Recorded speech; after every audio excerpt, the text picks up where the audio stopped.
وبركاته.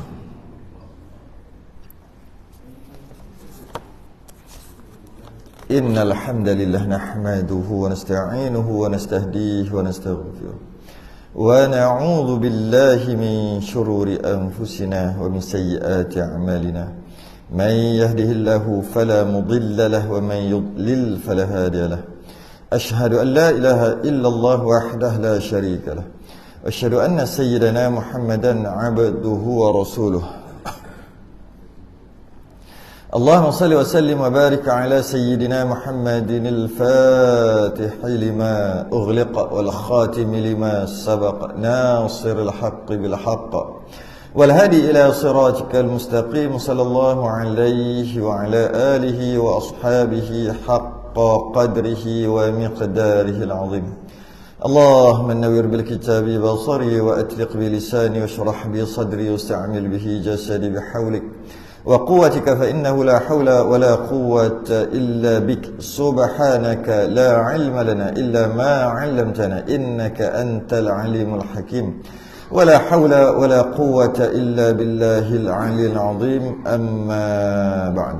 Alhamdulillah, kita rafa'kan kesyukuran dan terima kasih kita Allah Ta'ala dapat kita sambung Badrut Tamam muka surat 19 Jawi, berkaitan dengan perjalanan Nabi ke mana? Hijrah. Belum lagi. Dah hijrah dah, tapi belum sampai lagi ya. Belum sampai lagi, iaitu baru sampai ke mana ni?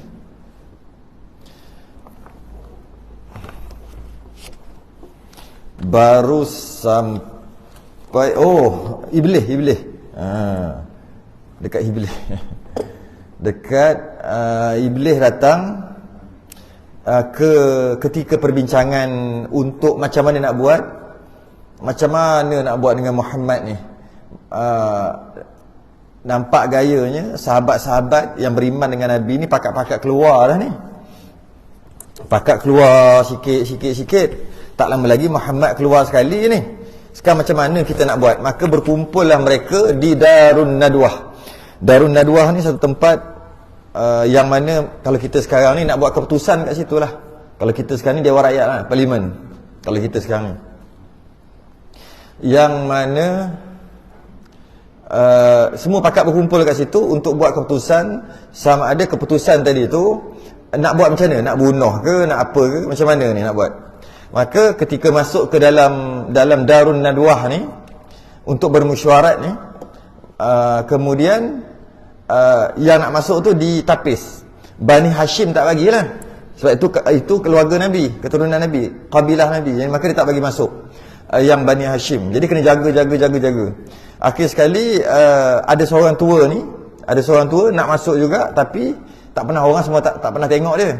Tapi dia ada haibah, ada macam aura hebat, tapi dia dah tua, pegang tongkat satu. Dia sebenarnya Iblis.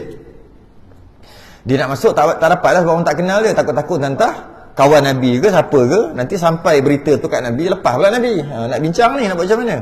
Lepas tu dia kata dia daripada Najat, ahli Najat, daripada Najat, bukan daripada Mekah. Diorang pun tengok betul lah, aku tengok dia ni bukan orang Mekah lah, dia ni orang luar. Macam tu lah. Maka bagilah dia masuk. Bila bagi dia masuk, sebab nampak dia pun orang hebat, bagi dia masuk. Tapi dia kata, kalau kau bagi aku masuk, mungkin aku ada buah fikiran. Kalau tak bagi aku masuk, tak apa. Dia kata tak apa. Dia buat macam jual mahal gitu. Pakat-pakat, akhir sekali kata, bagi je lah masuk. Bagi dia masuk. Bila dah masuk, masing-masing bagi idea macam mana nak buat. Yang kita dah bahas sebelum ni 2 minggu lepas. Ada yang kata kita pergi, nak buat macam mana ni,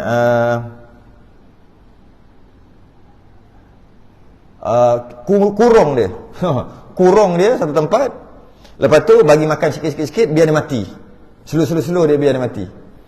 Orang tua Iblis tadi yang menyerupai orang tua tadi, dia kata itu punya bukan idea, itu idea yang paling bodoh sekali. Dia kata kalau kau kurung, dapat tahu dekat kaum dia, dapat tahu dekat kabilah dia datanglah serang korang, lepaskan dia balik. Apa benda punya idea orang tua ni, Iblis ni. Kemudian yang lain pula bagi macam-macam lah, bagi idea. Macam ni. Kita letak di atas unta, kita keluar ramai-ramai, letak di atas unta dan sampai tengah-tengah padang pasir, kita berpisah daripada dia, biar dia jalan seorang-seorang. Mungkin dia sesat, betul dia mati . Jadi orang tak disalahkan kita. Dia kata itu pun idea tak cerdik juga. Buatnya dia jumpa kaum-kaum badui-badui yang ada perkampungan-perkampungan kat situ. Dah lah dia ni cakap baik. Kau tahulah Muhammad macam ni, cakap lembut. Dia sihir sikit orang tu lah, kata iblis ni. Akhir sekali dia dapat balik-balik, dia akan serang kamu balik sebab kamu dah buat macam tu kat dia. Apa punya idea ni? Bagi pakat-pakat bagi idea. Kemudian Abul Hakam. Abul Hakam ni bapak cerdik, Abul Hakam. Tapi Nabi tukar dia jadi bapak bodoh, Abu Jahal. Bodoh lah, jahil kan. Nabi tukar. Dia kata idea dia terbaik. Dia kata kita kumpul ramai-ramai, kita ambil setiap satu kabilah, sebab ada banyak kabilah, banyak keturunan, banyak kabilah. Kabilah ni ada ketua. Ketua ni dihormatilah ketua ni. Ketua ni akan menjaga kabilah dia. Kalau apa-apa ketua ni akan jaga. Jadi kita cari, ada katalah 10 orang kabilah, 10 kabilah besar-besar. Kita cari pemuda-pemuda yang makan suap ni, boleh bagi rasuah ni. Kita bagi dia satu pedang, kita upah dia, suruh bunuh Muhammad. Tapi nak bunuh kena sekaligus. 1, 2, 3, cuk pancung semua. Maksud sekali, pancung ke bunuh sekaligus. Jangan orang ni katok dulu, lepas tu orang ni pancung, lepas tu orang ni katok, tak nak je tu. Nak sekaligus. 1, 2, 3 macam tu. Kenapa Abu Jahal kata? Memang dia cerdik Abu Jahal ni. Sebab tu namanya Abul Hakam, bapak cerdik. Tapi Nabi tukar bapak jahil. Sebab dia memang cerdik, betul. Kenapa nak buat macam tu? Kalaulah seorang je yang bunuh, dia dah mati. Yang kedua pula tak sebagainya. Yang pertama je dia akan dihukum. Yang kedua tu dia bukan bunuh sebenarnya, yang pertama je yang bunuh. Bila yang pertama bunuh, kabilah dia akan bela dia walaupun dia membunuh. Dia akan bela. Kabilah bela satu kabilah je dia akan bela. Kabilah lain tak peduli, bukan tak ada kena-mengena dengan aku. Jadi bila satu kabilah, Bani Hashim ni besar juga. Akhir sekali kalau berlaku perbicaraan sekalipun, nanti kena hukum lah seorang ni. Kena hukum seorang ni. Seorang ni sebab satu kabilah. Kalau ramai-ramai 1, 2, 3 bunuh, maka 10 kabilah. Jadi Bani Hashim ni kena berhadapan dengan 10 ketua kabilah. Kena berhadapan sebab 10 ketua kabilah akan mempertahankan anak-anak cucu-cucu dia. Jadi kalau 10, akhir sekali takkan nak hukum 10-10. Kalau perang sekalipun, kalah Bani Hashim lawan 10. Kalau nak hukum satu tak boleh sebab 10-10 bunuh. Tu bijak dia. Akhir sekali biasanya kalau macam tu penyelesaiannya adalah bayar diat. Tu dia sebut kat bawah tu diat. Dibayar diat. Macam inilah kita orang bayar kat kau lah. 100 ekor unta. Pakat-pakat kongsi. Sebab kalau nak bunuh 10-10, ada yang tak bagi. 10 ketua kabilah tak bagi. Nak bunuh 10-10. Kalau itu perang lah. Jangan perang 10 lawan 1. Bani Hashim akan kalah. Tu bijak dia. Itu yang bila macam tu, iblis ni kata, ini baru idea. Buat macam tu. Itu yang Nabi bila keluar tu pakat-pakat cari Nabi tu. Kenapa pakat-pakat cari Nabi untuk dibunuh tu? Sebab Nabi nak keluar untuk hijrah. Pakat-pakat cari, kenapa? Sebab dapat habuan. Dapat habuan, siapa bunuh. Tapi cara bunuh dia kena sekaligus. Akhir sekali, habis kat situ lah. Kemudian tak, belum lagi. Ini yang minggu lepas lagi, yang 2 minggu lepas lagi. Kemudian Jibril jumpa Nabi. Jibril tahulah. Jibril kata dia kata tadi ada berlaku mesyuarat sekian. Dia akan bunuh kau sekian begini. Jibril bagi tahu akhir sekali dia kata macam mana nak buat. Dia kata jangan tidur dekat katil. Pada malam ni jangan tidur dekat katil. Akhirnya Nabi pun panggil Sayyidina Ali untuk tidur dekat katil pakai selimut Nabi. Kemudian lepas tu Nabi kata aku nak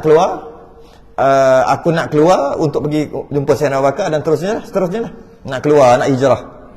Sayyidina Ali pun sanggup duduk. Dan dia kata jangan risau, takkan jadi apa-apa kat engkau. Nabi kata. Sayyidina Ali pun duduk selimut. Tapi bimbang kau. Mari-mari tetok dulu. Allah salah orang kan. Tapi Sayyidina Ali tak ada masalah. Dengan lebih-lebih Nabi kata, engkau takkan jadi apa-apa. Apa dia kata? Bahasa Nabi kata, bahawasanya tiada mengena akan di kau suatu yang engkau benci akan dia. Kata Nabi, engkau tak akan kena benda buruk dekat engkau. Maka Sayyidina Ali lagilah berani. Duduk. Habis kat situ 2 minggu lepas. Masuk kita cerita pada malam ni pula. Qala al-musannif rahimahullahu taala wa nafa'ana wa iyyakum bi'ulumihi fid darain. Amin ya rabbal alamin. Kemudian keluar ia. Bila dikepung. Rumah Nabi kemudian dikepung. Dikepung. Waktu dikepung tu yang Nabi suruh Sayyidina Ali tidur tu. Kau duduk kat tempat aku. Waktu tu dikepung. Kena kepung. Intai kau tingkap memang kena kepung. Memang kena kepung. Akhir sekali bila kena kepung, Nabi pun suruh Sayyidina Ali duduk situ, Nabi pun buka pintu. Kemudian keluar ia. Nabi pun keluar ia, maka mengambil ia. Nabi ambil satu genggam daripada pasir. Ambil genggam pasir, kena kepung ni. Dan jadilah ia menghampurkan baling macam tu pasir atas kepala mereka itu pada mereka itu. Nabi ambil, Nabi baca ayat, kemudian Nabi baling gitulah dekat atas kepala dia, macam itulah istilah macam tu kan. Baca apa? Membaca ia akan ayat. Ni ayat ni. Ayat ni kita selalu baca. Ini ayat juga boleh macam-macam khasiat. Apa dia? Ayat dia membaca ia akan ayat. Inna ja'alna fi a'naqihim aghlalan fahiya ilal adhqani fahum muqmahun. Macam biasa dengar surah Yasin. Sambung lagi, wa ja'alna min baini aydihim saddan wa min khalfihim saddan fa aghshaynahum fahum la yubsirun. Baca itu balik. Sebab apa? Ada munasabah dia, mari kita baca makna dekat bawah tu. Sesungguhnya kami jadikan belenggu yang membekas kedua tangan mereka itu, kedua tangan mereka ke batang leher mereka, sampai dagu mereka itu lalu menjadilah mereka terdongak. Macam ni. Macam itulah. Macam tercengang. Dan kami jadikan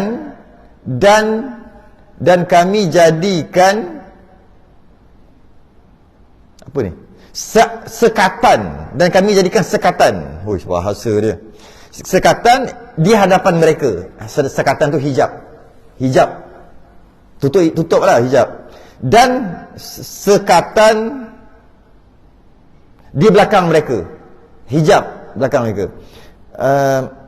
Lalu kami tutup pandangan mereka. Bagi macam tak nampak lah. Maka dengan itu mereka tidak dapat melihat perkara yang betul. Itu kalau nak cari terjemahan dia, carilah surah Yasin ayat 89. Yang ni bahasa dia agak rasa lama. Jadi wa ja'alna min baini aydihim saddan wa min khalfihim sadda fa aghshaynahum fahum la yubsirun. Kami jadikan hijab. Yang ini boleh lah, macam-macam ayat ni. Ayat ni boleh pakai untuk kalau jumpa binatang buas, tak boleh nak lari, baca ni lah. Ambil pasir baca gitu. Ataupun kalau tak baca pun tiup-tiup lah, ludah-ludah gitu baca. Ada orang buat, kawan saya dulu masa mengaji kitab ni dulu, naik motor, tak ada lesen masa tu. Ada lesen pun budak-budak tu, tapi naik motor, ada roadblock, dia baca ni, lepas. Lepas rotek tak ada, lesen pun tak ada. Lepas. Lepas tu ada orang buat 2-3 kali naik kereta kan, rotek mati ni, memang mati rotek, memang tulis mati, tulis lalu je, jalan boleh ni. Boleh. Inna ja'alna fi a'naqihim aghlal. Tak payahlah kau nak tiup-tiup depan JPJ tu. Baca je lah, tiup jauh-jauh aja. InsyaAllah lepas. Macam-macam je lah. Kalau ada orang nak mari minta hutang, kita tak ada duit nak bayar. Kalau ada duit tak boleh buat. Kalau ada duit nak bayar, tak boleh. Ni tak ada duit nak bayar, nak macam mana tak ada duit nak bayar? Tuan rumah mari rumah ke 3 bulan dah tak bayar sewa ni, tuan mari ketuk-ketuk, dia pun rasa buka tu baca tiup. Maksudnya ayat ni adalah munasabahnya. Allah jadikan mereka hijab, tak nampak. Musuh-musuh tak nampak. Ni masa perang boleh pakai. Masa perang nak berperang dengan musuh. Baca. Ini munasabah ayat lah, macam-macam ayat. Dia bukan mesti jadi. Dia ada dia panggil mujarrabat. Istilah panggil mujarrabat. Orang Melayu panggil tak ada bat kat belakang. Orang Melayu kan dia suka potong-potong kan. Mujarrabat dia panggil mujarrab. Sebenarnya mujarrabat. Mujarrabat ni orang Melayu apa? Mujarrabat. Mujarab ni berkesan kan. Mujarab. Tapi maksud mujarrabat ni macam itulah, lebih kurang maksud ialah kesan. Cuma maksud kalau dalam buku syarak, mujarrabat ni dibenarkan. Macam mana mujarrabat? Dia kita amalkan apa-apa amalan, zikir ke, ayat Quran dan sebagainya. Lepas kita amal tu dia jadi. Kita tak yakin jadi ke tak tahu jadi ke tak, tapi tiba-tiba jadi.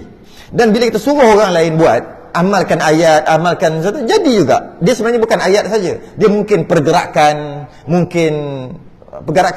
berlari, berlompat, apa-apa saja, perbuatan atau perkataan yang kita guna dan kita sebut, dan bila kita amal benda tu dia jadi. Dia jadi. Dan dia bukan garanti jadi, tapi biasanya jadi. Bila orang lain buat pun jadi. Orang lain buat pun jadi. Jadi kita boleh kata macam ni, alah kau amal ayat ni mesti jadi punya. Mesti itu bukan garanti jadi, tapi mengikut pengalaman memang jadi. Itu yang kita kata baca ayat ni sekian setelah banyak berapa kali insya-Allah murah rezeki. Kalau orang tanya mana hadis, mana Quran, mana riwayat, tak boleh cakap. Sebab mana ada. Habis tu macam mana? Habis tu amal aja. Kerana apa? Kerana ada orang yang beramal. Bila dia beramal, murah rezeki dah gitu. Dia beramal waktu duha, dia sembahyang duha. Waktu duha dia banyak, dia atau dia baca surah Waqiah ke sebagainya yang kita dengar surah-surah tertentu lah. Baca surah Yusuf, anak jadi lawa ketika ibu tu mengandung. Anak jadi handsome lah. Baca surah Maryam, anak jadi lawa kalau perempuan. Dia cuba buat anak ni handsome sungguh. Tak nurut mak pak dia tak udah sikit. Tak berapa comel sangat, tapi anak comel. Contoh, mak ayah dia gelap, hitam, tapi anak putih.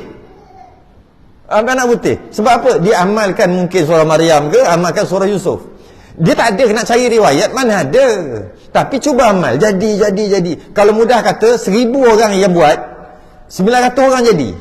Itu panggil mujarrabat. Bukan garanti.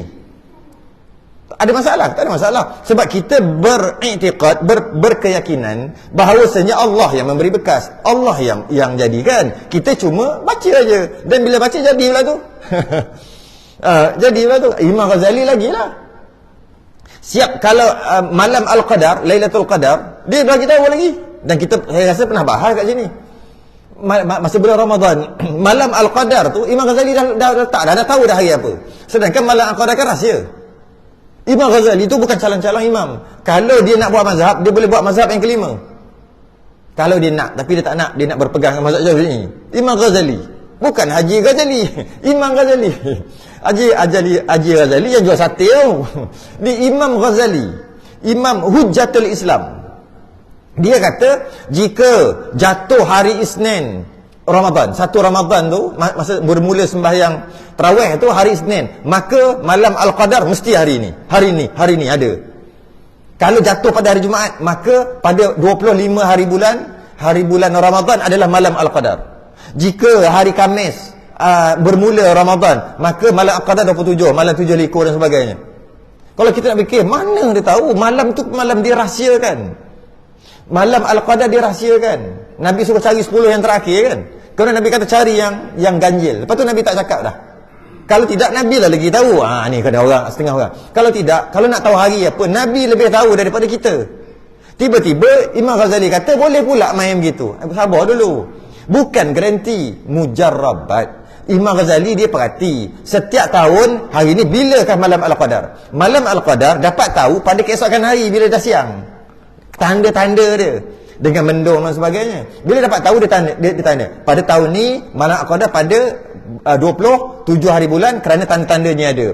Tahun depan dia yang malam Imam Ghazali amal tiap hari. Dia bukan nak ikut-ikut tu, cuma dia tanda. Selama 30-40 tahun dia nampak pattern.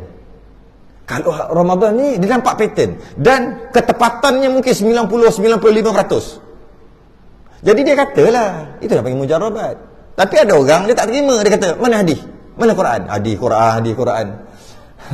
Tak semestinya ada hadis ada Quran baru, tak semestinya. Dia banyak lagi benda lain. Dia ada ijma', dia ada qiyas, dia ada mujarrabat. Sebab benda ni bukan confirm, bukan hendaklah beriman. Jika hari Khamis permulaan Ramadan, maka malam Al-Qadar adalah 29. Siapa tak beriman berdosa. Bukan kata gitu. Mujarrabat kan, mujarrabat. Ataupun orang Melayu panggil apa? Fatwa. Tapi orang Melayu pelat, fatwa jadi petua. Asal petua-petua tu fatwa. Dia panggil fatwa. Jadi bila macam tu, boleh je nak buat, bukan tak boleh. Adakah kemungkinan akan berbeza? Kemungkinan berbeza dengan yang kita sangkakan. Sikitlah. Jadi dengan baca ayat ni kita menggepek baca ayat Quran untuk diamalkan. Bukan ayat Quran untuk baca-baca bomo-bomo tiuk-tiuk ke air. Dia tengok dia kona kat tu. Ada golongan ni. Makin ramai sekarang. Kita bukan kata garanti baca-baca tiuklah kat air. Ni tiuk-tiuk tuis ludah kat air, jual air mahal-mahal. Lepas tu sihat. Mana boleh sihat? Pergi ke doktor. Sedap dia cakap. Cuba baca-baca ayat-ayat suci Quran, ayat-ayat tertentu dekat air dan bagi minum. Sembuh demam dia. Lepas tu bila-bila ada orang demam, dia baca ayat yang sama, dia bagi. Sembuh lagi. 3 kali. Sembuh dia buat. Ni bulan depan dia buat. Sembuh. Dia suruh orang lain buat. Sembuh. Katalah jadi 7-8 kali, 10-20 kali jadi gitu. Boleh tak kita kata, baca ayat ni kat air, lepas tu bagi minum, insya-Allah sembuh. Boleh lah. Tapi bukan garanti. Itu nama mujarrabat. Tapi ada orang tak terima. Pelik orang tu. Ada orang tak terima. Dia kata tak ada hadis, tak mau terima. Tak boleh gitu. Petua kan, petua. Kalau orang tengok kan, mendung ni bawa payung. Tak boleh. Kenapa kau bawa payung? Allah yang menurunkan hujan. Kau tak boleh tengok kau kata hujan. Asal bawa payung? Jangan bawa payung. Biasanya kalau mendung, takut hujan, nanti bawa siap-siap. Sebab dah cuba banyak kali. Mendung keluar basah. 10 kali dah jadi. Takkan mendung keluar tak nak bawa payung. Tapi belum tentu hujan. Tapi biasanya hujan. Kita nak bawa payung tu, nanti hujan. Hujan tu, garanti hujan, dia kata gitu. Garanti hujan. Garanti itu bukan apa, nak bagi tahu mujarabah lah. Biasanya kalau mendung macam ni hujan, bawalah payung. Apa benda tak bawa payung? Garanti hujan punya lah. Bukan garanti tu nak lawan Tuhan. Adat cakap gitu. Dia panggil mujarabah lah tu. Itu boleh pula dia amal. Mendung, bawa. Boleh juga dia beramal yang tu. Tapi bak lain tak boleh pula. Adalah golongan-golongan sedemikian. Okey. Jadi baca ayat ni antaranya untuk memberi hijab pada orang musuh. Pada musuh lah. Pada musuh. Yang saya kata, yang lalu kod JPJ polis Roblox tadi tu, itu tak ada pun. Kita try aja. Kemunasabahan ayat itu try aja. Ada lagi summum bukmum umyum fahum la yarji'un, ada juga. Tapi tu bahaya juga. Dah tepuk nak pukul orang, dah tepuk atas belakang, dia baca summum bukmum umyum fahum la yarji'un. Tepuk belakang. Tak jumpa jalan balik kawan tu. Tak jumpa jalan balik rumah. Boleh jadi juga. Summum bukmum, jadi sesungguhnya Allah telah menjadikan dia buta, pekak, bisu dan tidak ada tidak kembali. Pergi tidak kembali. Itu untuk musuh-musuh nak bergaduh-gaduh kan. Tu ada ayat-ayat geng-geng gangster. Nak kena pergi jumpa tok guru. Ni nak pergi kebar. Nak pergi kebar dia kata. Lepas tu nak pergi orang tak nampak. Nak pergi orang tengok dia muka macam harimau. Kerja nak gaduh ni ada. Nak biar penampar sekali, penampar harimau sekali, penampar buaya sekali, berpusing terus tak jumpa jalan pulang. Ada dia minta. Tok guru ada yang bagi, ada yang tak bagi. Kita perhati ya. Jadi tak ada masalah. Tak ada masalah untuk kita beramal-amal ayat ni. Amallah mana-mana ayat. Sebab malah para ulama kata setiap orang dia mesti ada satu surah atau satu ayat Quran yang dia minat. Dia suka betul ayat tu. Maksud suka dia baca, dia amal. Cuba kita suka apa? Kita suka inna atana paling pendek. Kita suka inna atana. Tak apa. Baca inna atana. Bila kita amal beribu-ribu kali inna atana, ayat tadi dia serba jadi. Nak apa? Ada nasi sikit. Lah tak cukup ni. Baca inna atana dengan niat mudah-mudahan makan sikit pun kenyang. Jadi jumpa Roblox, baca inna atana. Jadi jumpa apa lagi? Ada masalah, nak kena hanyut dengan air, baca inna atana. Jadi terbakar, baca inna atana. Bagi orang yang suka kepada, ataupun kita apa, ada ayat yang dia memang suka. Dalam sembahyang ni kalau suruh dia jadi imam inna ataina aje, contoh, orang lain pun menyampah. Sebab berlaku zaman Nabi, dia suka kul huwallahu ahad, dia baca, kemudian makmum komplain, apa benda asyik kul hu, bacalah surah lain. Dia pun baca surah lain, tapi sebelum baca surah lain dia baca kul hu juga. Lepas baca kul hu dia baca surah lain pula. Jadi lagi panjang sikit. Akhir sekali diorang tak puas hati. Diorang pergi kat Nabi, diorang pergi mengadu lah, konon-konon nak mengadu lah, konon-konon nak mengadu supaya Nabi nasihatkan sikit. Nabi panggil, mari sini. Sungguh mu baca gini-gini kul huwallahu ahad setiap kali sembahyang? Sungguh? Tiap-tiap kali sembahyang kau baca? Sungguh orang suruh baca surah lain, mu baca surah lain, tapi sebelum tu baca kul hu juga? Sungguh? Kenapa buat gini? Dia kata, aku sangat cinta kepada kul huwallahu ahad, surah tu, surah Al-Ikhlas. Aku sangat cinta. Kadang-kadang aku zikir sampai beribu kali, beratus kali. Bukan dalam sembahyang je, aku baca. Daripada ayat-ayat lain, aku suka ayat ni. Nabi kata, sungguh. Yang lain standby nak kata pada muka ni. Nabi kata, nanti kul huwallah akan pimpin kau masuk syurga. Yang lain yang mengadu dia slow. Okay, bla bla bla bla. Balik. Benda kan benda buruk, benda setakat ulang ni yang sama je. Jadi setiap orang dia mesti ada. Mesti ada. Ada setengah dia suka surah Baqarah, bukan semestinya habis. Janji yang mana-mana berapa ayat, 3-4 ayat dia suka ulang. Ada orang suka lau anzalna hadzal qur'ana ala jabal, surah apa, beberapa ayat. Ada orang syahidallahu annahu la ilaha illahu, ada orang suka Fatihah, ada orang suka kul hu, ada orang suka macam-macam. Yang dia minat, mungkin dia minat maksud dia, mungkin dia minat sebutan, tak kisah, yang penting dia minat. Maka ulang-ulanglah. Bila apa-apa, bila terkepit, semua jadi macam tu. Semua jadi. Bila terkepit. Faham maksud bila terkepit? Nak accident, baca tu jadi. Apa saja jadi. Serba jadi. Dia bukan ayat tertentu je. Okey, sikit tu iklan. Jadi boleh baca inna ja'alna surah Yasin ayat 8 dengan 9. Nabi baca, Nabi pun baling gitu. Dan mengambil oleh Allah Ta'ala akan penglihatan mereka itu daripadanya. Allah pun mudah kata hijab lah. Perkara Allah tarik, Allah bagi hijab dekat orang tu biasa. Sebelum tu berlaku dekat Yahudi ketika nak tangkap Nabi Isa. Iyalah Yahudi nak tangkap Nabi Isa. Kan Yahudi nak tangkap Nabi Isa, nak bunuh. Kan Allah bukan tutup hijab, Allah tukar. Allah tak bagi dia nampak Nabi Isa yang sebenar. Nabi Isa boleh. Allah angkat Nabi Isa naik ke langit. Dan Allah rupakan orang lain, Yahudi juga, muka Nabi Isa nak sama. Dia tengah-tengah marah ni, Nabi Isa dah angkat langit, dia pergi angkat, bukan aku, apa halang tangkap aku, bukan aku. Dia kena salib tu. Yang kena salib tu bukan Nabi Isa.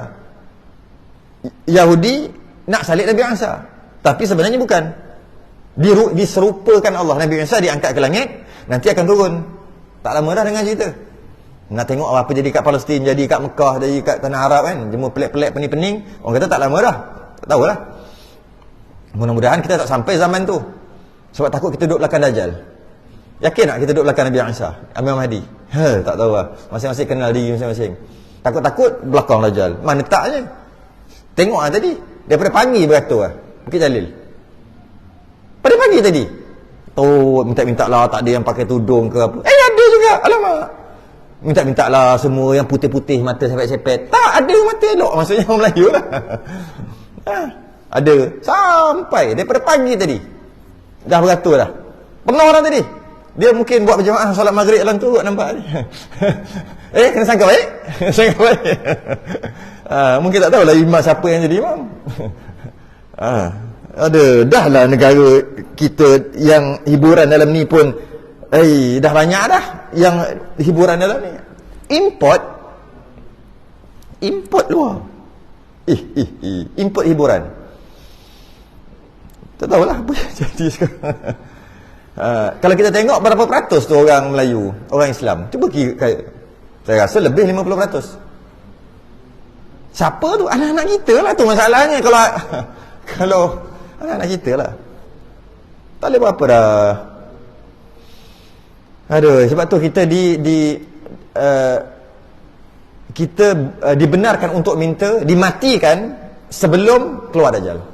Sebab bila keluar Dajjal, tak tahulah. Keluar Dajjal, ramai yang duduk belakang Dajjal. Maknanya ketika Nabi Isa, Allah tarik penglihatan Yahudi waktu tu. Yang pelik juga, Yahudi dah nak bunuh Nabi Isa tu, sekarang ni Kristian lah. Tapi dia orang sekarang pakat. Pelik enggak? Padahal dia tahu kau lah dia kata kau lah yang bunuh Nabi kami. Dia kata, kita tak kata bunuh kan. Kau bunuh Nabi kami, patut gaduh lah. Tapi dia pakat juga. Kan ada orang. Jadi Allah angkat, jadi dia angkat Nabi Isa ke langit. Maknanya dalam masalah dihijabkan biasa berlaku. Bukan Nabi aja, sebelum-sebelum tu berlaku juga. Dan mengambil oleh Allah Ta'ala akan penglihatan mereka itu daripadanya. Maka tak nampak. Nabi pun keluar dengan Sayyidina Abu Bakar, dia orang tak perasan. Sebab apa? Bila kena tu dia mendongak gini. Jadi mereka duduk macam ni, tunggu-tunggu ni. Nabi baling semua jadi macam tu lah. Jadi macam blur, loading. Nabi lalu dia loading. Tak cukup data, tak cukup laju, tak cukup bar, 2 bar. Macam tu lah lebih kurang loading.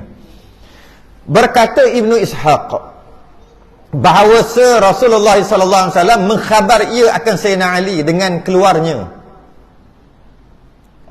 Kata Ibn Ishaq, kenapa disuruh Sayyidina Ali duduk situ? Ambil bantal, buat macam orang, buat kepala sikit, selimut lah. Kenapa nak suruh orang duduk kat situ? Kerana bunuh sia-sia je. Dan bawa lah Sayyidina Ali tu keluar sekali. Kenapa? Kenapa Nabi buat gitu? Kenapa Nabi suruh Sayyidina Ali duduk? Maksudnya Sayyidina Ali pergi hijrah tu lambat. Biar Nabi pergi dulu, baru Sayyidina Ali pergi. Sedangkan tempat duduk tidur tu boleh je letak letak sesuatu. Kata Ibn Ishaq bahawa Rasulullah mengkhabar ia akan Sayyidina Ali dengan keluarnya. Aku nak keluar dan nak pergi dengan Sayyidina Abu Bakar, dan menyuruh dia bahawa tertinggal pada Mekah. Engkau duduk Mekah, engkau jangan pergi lagi. Lepas aku dah pergi, baru engkau pergi hijrah. Kenapa Nabi kata gitu? Kemudian daripadanya, lepas aku pergi sampai, baru engkau keluar. Supaya tujuannya adalah menyempurna ia akan segala kiriman yang ada ia pada sisi Nabi. Oh gitu. Nabi kan jadi pemegang amanah. Nabi kan jadi bank, pemegang amanah. Kalau orang datang nak pergi ke Mekah, nak tawaf waktu tu, nak tawaf kena telanjang. Abu Jahal bagi undang-undang, siapa nak tawaf hendaklah telanjang. Dan telanjang, buka baju, buka seluar, tak boleh ambil apa-apa. Yang macam Piramli buat cerita tu. Nak tanam tangkal ni kena buka pakaian. Kalau tidak, tak mujarab. Kan dia kata gitu kan. Tak percaya tanya dia. Cerita kan. Piramli tiru cerita tu lah, cerita ni. Dia tiru cerita ni. Nak tawaf kena telanjang. Dan tak boleh ambil apa-apa. Abu Jahal yang ambil pakaian ni, dapat beg duit, dapat apa. Dia buat undang-undang macam tu. Sekali orang tawaf je, tengok-tengok hilang beg duit. Kerja curi Abu Jahal lah, curi. Dia kena pecat dan letak di satu tempat. Jadi bila macam tu, yang orang datang jauh-jauh nak tawaf, nak apa pada waktu tu, walaupun ada berhala, nak tawaf, dia akan simpan harta, ataupun datang nak meniaga sebagainya, dia akan simpan duit-duit, harta-harta dia dekat Nabi. Tapi dia tak beriman dengan Nabi, dia kata Nabi pembohong.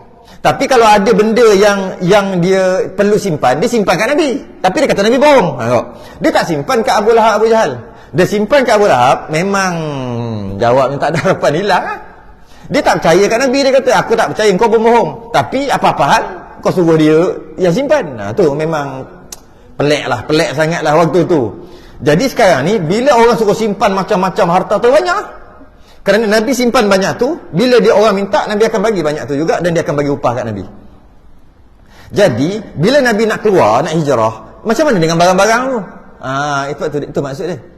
Menyempurnakan akan segala kiriman yang ada pada sisi Nabi. Nabi ada simpan orang punya ni. Ada yang nak datang lambat sikit nak mari ambil ni. Kalau Nabi itu, nanti macam mana dengan harta-harta tadi? Jadi Nabi pesan dekat Sayyidina Ali, Kerana adalah sekalian kiriman dikirim, taruh padanya. Dia semua ambil kiriman-kiriman semua yang Nabi simpan tadi, yang orang suruh Nabi simpan, bagi dekat Sayyidina Ali, taruh padanya, bagi kat Sayyidina Ali. Kerana benarnya dan kepercayaannya. Orang percaya dekat Nabi sebab Nabi tu benar, dan orang percaya dekat Nabi. Walaupun bila Nabi menyampaikan, dia tak beriman, dia kata Nabi bohong. Dalam bab tu kau bohong, tapi bab ni aku percaya. Dia pilih-pilih pula. Dan habis kat situ. Maknanya sebab itulah Sayyidina Ali, antara hikmahnya sebab itulah Sayyidina Ali Nabi tak bagi pergi. Nabi kata duduk sini. Selain daripada kau duduk dekat tempat tidur aku, engkau juga akan lepas daripada ni, engkau akan bagi balik. Lepas dah selesai semua kau bagi yang orang amanah untuk aku ni, barulah kau pergi hijrah. Okay. Dan berkeliling segala musyrikin akan Sayyidina Ali. Nabi dah keluar, dah balik semua, Nabi dah keluar. Bila Nabi dah keluar, ada orang tidur. Nabi tutup, Sayyidina Ali tutup semua. Berkeliling dekat katil tu. 10 orang tadi lah standby nak bunuh ni. 1, 2, 3 macam tu. Di atas hamparan Rasulullah. Hal keadaannya sangka mereka menyangka bahawasanya ia adalah Nabi. Standby ni. Baru nak gitu, maka datang akan mereka itu. Tiba-tiba masa dah standby ni, datang mereka itu, orang lain datang. Siapa? Oleh orang yang datang daripada mereka yang tiada ada serta mereka itu. Siapa boleh faham, boleh kembali kepada 300 tahun yang lepas. Siapa tak faham, memang kita zaman moden lah. Apa benda ni? Siapa yang datang? Yang datang, orang yang datang daripada mereka yang tiada ada serta mereka itu. Tengah-tengah berkumpul 10 orang nak ni, kemudian datang. Siapa datang? Maka datang akan mereka itu, kemudian datang oleh orang yang datang daripada mereka yang tiada ada serta mereka itu. Tahu tak? Ada? Boleh buat, ada juga. Maksudnya yang ada kelompok tu adalah nak bunuh. Kemudian datang orang yang bukan daripada kelompok tu, datang orang yang tak ada serta mereka tu. Maknanya kalau kita bahasa sekarang, datang orang lain. Tiba-tiba datang orang lain yang bukan dalam grup nak bunuh tu, tapi dia punya ayat, Masya Allah. Orang dulu cakap, datanglah orang lain. Orang lain tu orang yang nak bunuh Nabi juga, yang di luar, tapi bukan grup tadi datang. Sebenarnya yang datang tu adalah iblis tu lah. Iblis tu tak ada kat situ, dia bagi sandangan, lepas tu dia hilang. Bila orang pakat-pakat cari, bila tu iblis tu datang balik dengan beberapa orang lain. Dia datang, dia bagi tahu apa? Maka berkata ia, apalah kamu nanti di sini? Ayatnya, apalah kamu nanti di sini? Kau buat apa kat sini? Apalah kamu nanti di sini? Kau buat apa kat sini ramai-ramai ni? Kata iblis tu. Kata mereka itu, kami nanti Muhammad. Kami nak bunuh Muhammad ni, menantikan Muhammad ni, kami nak bunuh Muhammad ni. Kata iblis tadi, telah mensia-siakan kamu oleh Allah. Iblis pun sebut Allah juga. Memang pun iblis demi Allah saja dia. Sebab tu Nabi Adam, dia terkejut apabila ada orang boleh sebut nama Allah tapi bohong. Terkejut Nabi Adam. Sebab tu Nabi Adam percaya kata iblis, mengikut satu riwayat, Nabi Adam percaya kata iblis bahawasanya engkau makan buah ni, maka engkau akan kekal. Sebab tu namanya buah khuldi, yang dekat syurga. Wala taqrabah hadhihi syajarah, jangan kamu hampir pokok ini, fatakuna minaz zalimin. Kan? Maka Nabi Adam pun pergi juga. Kenapa Nabi Adam pergi juga? Sedangkan dah sebut dah jangan hampir pokok. Sebab ada satu makhluk iblis ni lah, dia kata demi Allah, kalau engkau pergi makan buah tu, engkau akan kekal dalam syurga. Demi Allah. Nabi Adam pergi ya. Nabi Adam tak sangka ada orang yang sanggup guna nama Allah tapi menipu. Tak sangka. Tak ada orang yang berani sepatutnya. Dululah. Sekarang ni sumpah demi Allah selama wa billahi wa tallahi. Sebut satu-satu. Ada sekarang dia duduk main-main je sekarang ni dengan nama tu. Tapi dulu tak ada. Tak sangka Nabi Adam ada orang yang sanggup tipu tapi sebut nama Allah. Tak takut ke dia. Itu Nabi Adam makan tu. Nabi Adam tak salah. Tak salah lah makan buah khuldi tu. Jadi dia kata, dan iblis ni dia kan ketua segala malaikat dulu asalnya. Jadi dia sebut, telah mensia-siakan kamu oleh Allah. Demi Allah telah keluar ia atas kamu. Demi Allah kata, engkau dah bodoh semua ni. Dia dah belah dah keluar dah. Dia telah keluar. Ni dia buka-buka tengok Sayyidina Ali. Iblis lagi.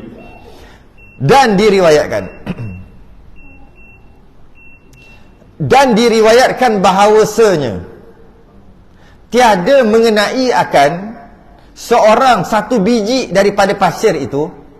Kalau satu biji daripada pasir, kalau kita kata debu lah, debu kan, melainkan dibunuhkan dia, mati dia pada hari perang Badar, hal keadaannya kafir. Bila Nabi baling macam tu, pakat-pakat yang kena debu tu, debu masa Nabi baca wa ja'alna min baini aydihim saddan wa min khalfihim saddan fa aghshaynahum fahum la yubsirun. Baling tu kena debu-debu tu. Siapa yang kena masa perang Badar nanti semua mati. Maksudnya mati di perang Badar. Siapa yang kena debu tu. Mana tak mati di situ, dia cuma tertidur saja ataupun jadi blur, tak perasan, tak nampak je. Kemudian selepas pada tu perang Badar berlaku, lama lepas pada tu lah, lepas Nabi pergi ke Madinah, kumpulkan kekuatan dan sebagainya, pergi perang Badar dan menang kan? Menang kan, banyak musyrikin mati, 300 lebih lawan 1000, tapi menang juga sebab malaikat tolong. Yang mati-mati tu, antara yang mati tu semua yang kena debu tadi atau kena pasir tadi masa Nabi baling, itu semua mati. Dan demikian itulah makna firman Allah Taala, wa idh yamkuru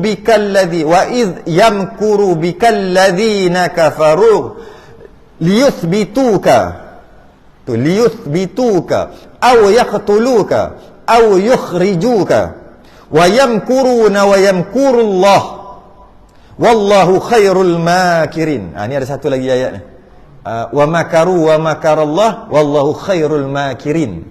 Mereka merancang, Allah juga merancang, maka perancangan Allah yang lebih sempurna kan. Ini ayat lain juga lebih kurang nak sama tu. Wa yamkuruna wa yamkurullah wallahu khairul makirin. Mereka nak tipu daya. Nak buat tipu daya.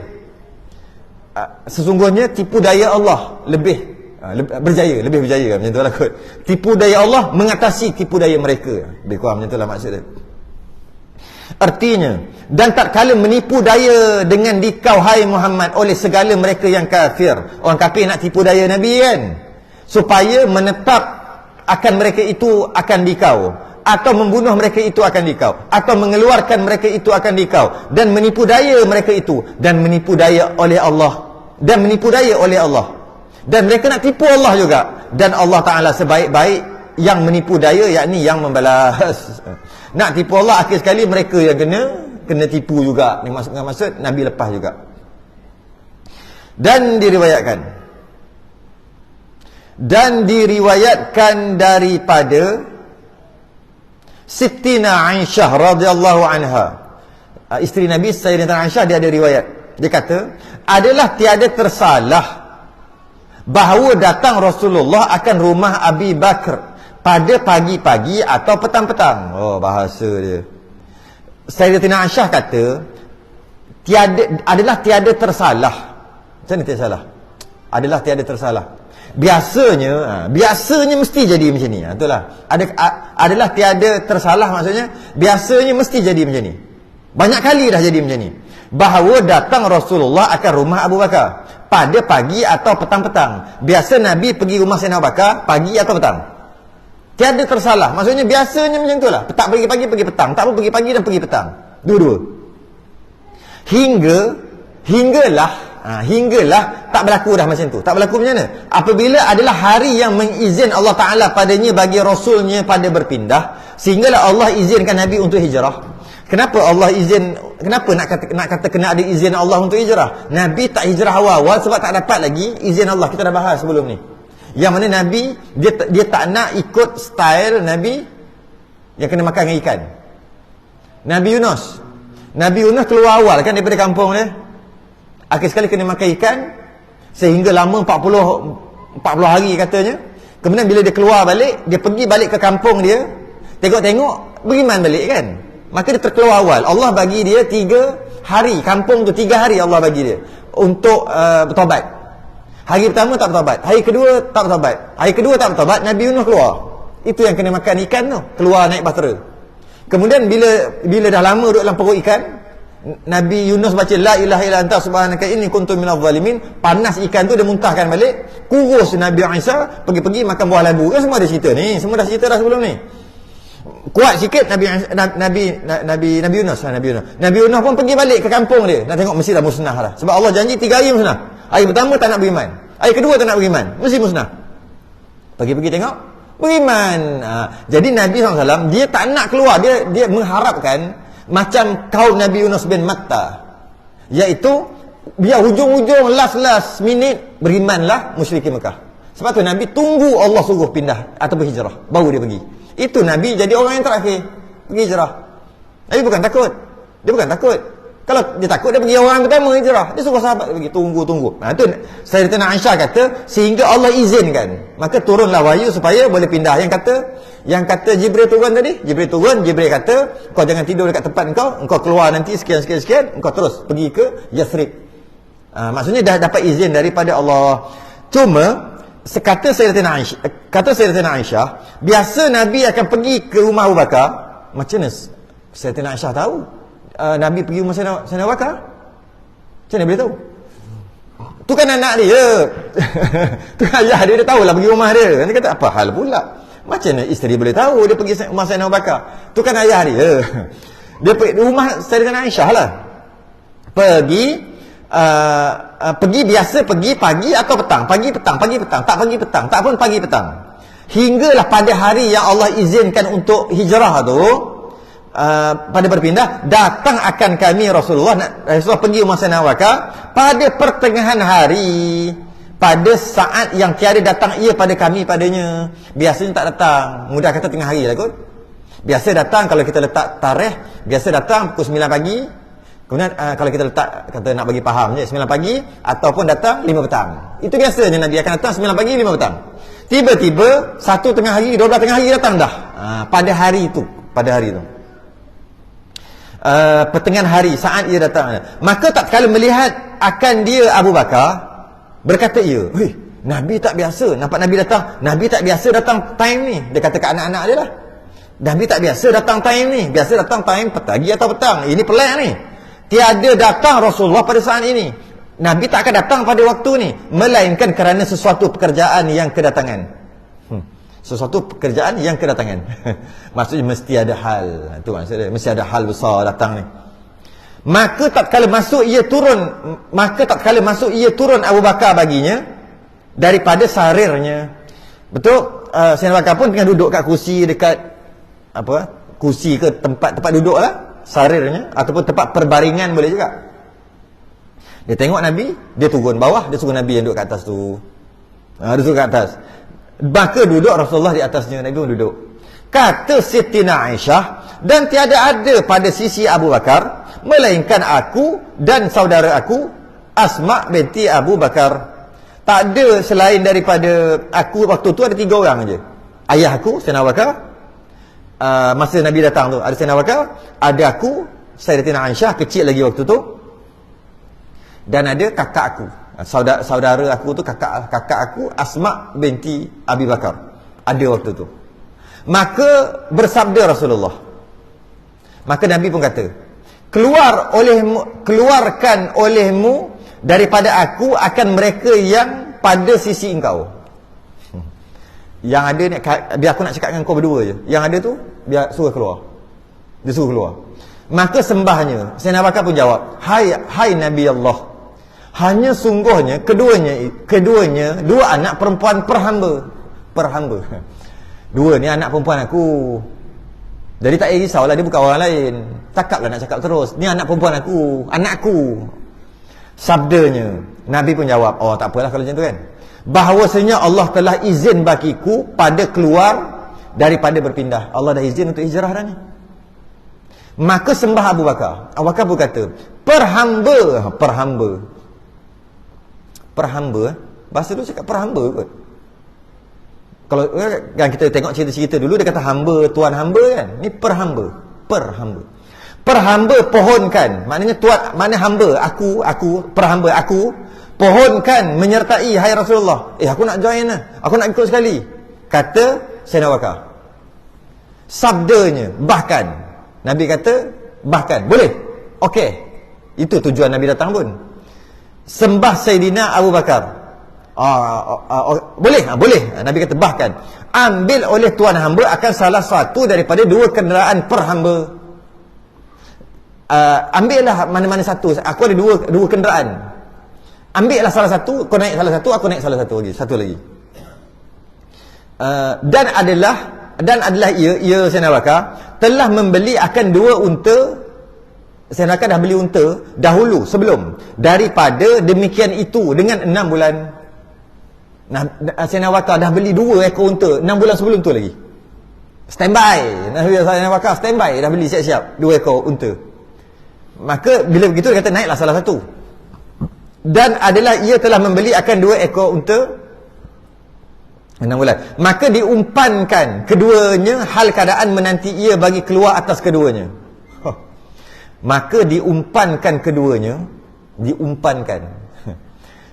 Tujuan Sayyidina Abu Bakar tu beli bukan umpan apa. Diumpankan maksud tujuan Sayyidina Abu Bakar beli bertujuan, bercadang. Umpan-umpan ni bercadang. Hal keadaan menanti ia bagi keluar atas keduanya. Arab-Arab nanti kalau Nabi dah nak keluar nanti, aku nak pergi dengan Nabi ya. Standby. Maka dia, tapi boleh ke standby? Boleh lah. Standby dengan umpan tu macam boleh lah kot. Standby kan. Diumpankan, standby. Umpan-umpankan standby. Kau letak kat situ umpan, tunggu datang. Standby aja. Tu orang dulu cakap. Diumpankan. Maka diambil akan dia oleh Nabi. Nabi pun ambil salah satu untuk naik. Dan kekallah. Kau apa dah? Habislah. Dan kekallah unta. Dan kekallah unta yang diambil itu, yang Nabi ambil tu, kekal unta. Maksud tak mati-mati unta tu. Di sisi Nabi, maksudnya Nabi ambil jadi dia punya lah. Nabi ambil di sisi Nabi masa hayatnya sampai Nabi wafat. Unta tadi dengan Nabi. Hingga mati unta tadi di dalam khalifah Sayyidina Abu Bakar As-Siddiq. Maknanya Nabi wafat dalam setahun atau 2 tahun. Sebab Sayyidina Abu Bakar 2 tahun lebih je jadi khalifah. Jadi lepas Nabi wafat setahun atau 2 tahun, baru mati unta tu. Unta yang Nabi ambil tu. Dan berbekal keduanya daripada rumah Abi Bakar. Dan ambil bekal-bekal lah sikit, nak bawa nak jalan jauh ni ambil bekal daripada Sayyidina Abu Bakar, ambil bekal. Dan Sayyidina Abu Bakar pun pesan dekat anak-anak dia, nanti begini-begini, hantar makanan begini-begini, adalah nanti kita akan cerita bab tu. Dia hantar makanan dekat gua bukit atau gua Sur, hantar makan gini. Dia ada beritahulah rancangan-rancangan dekat anak dia tadi, anak dia. Dan berbekal bawa bekal ni tak cukup, nanti jangan lupa hantar makanan. Nanti jangan lupa hantar makanan. Dan keluar, berhenti kat situ. Dan keluar daripadanya pada malam Jumaat. Keluarlah hijrah pada malam Jumaat. Ni dah keluar dah. Cukup lah tu kan, sampai keluar. Lepas keluar pula, nanti sampai pula. Panjang ni, sebab perenggan ni panjang. Nanti berhenti kan bukan kat stesen pula. Kalau berhenti bukan kat stesen, payah nak mula balik ni. Berhenti kat stesen, senang tak? Terus naik je nanti minggu depan. Kejap. Minggu depan. Kita berhenti kat situ lah. Tengok kalender sekejap. Minggu depan mana ada. Berhenti kat situ. Dan keluar daripadanya pada malam Jumaat. Berhenti kat situ. November. Oh, iyalah. Tak ada dah. Kita jumpa balik pada 27 hari bulan 12. Sebulan lebih lagi. Sebulan lebih lagi. 27 bulan 12. Ni 22 hari bulan sebelah. Sebulan lebih lagi. 30 lebih kat 40 hari. Tak, 35 hari lagi. Sebab minggu pertama dan minggu kedua memang jaga kat sini kan hari Rabu kan. Minggu pertama, minggu kedua dengan minggu keempat. Minggu keempat. Minggu pertama, minggu kedua saya tak ada. Saya ada dekat Tanah Suci Mekah waktu tu. Jadi minggu pertama, minggu kedua tak ada lah. Tak ada. Jadi kita sambung ni, Nabi keluar tu. Sambung. Nabi mula keluar tu. Nanti saya pergi sana, saya tengok, boleh cerita lebih sikit. Nanti mudah-mudahan pergi sampai lah kat mana gusur ke apa, tengok, begini. Nabi keluar tu, dah mula keluar daripada rumah Sayyidina Abu Bakar. Apa kejadian seterusnya? Kita sambung 27 hari bulan 12. Lama. InsyaAllah umur panjang kita sambung. 27 hari bulan 12 kita sambung dan keluar daripadanya malam Jumaat dan sampai keduanya kat Gua Thur. Tangguh dulu sedang tasbih kafarah dan surat subhanakallahumma hamdik asyhadu an la ilaha illa anta astaghfiruka wa atubu. Bismillahirrahmanirrahim. Wal 'asri innal insana lafi khusr. Lilladzina amanu wa 'amilus solihat wa tawassaw bil haqqi wa tawassaw bis sabr. Assalamualaikum warahmatullahi wabarakatuh.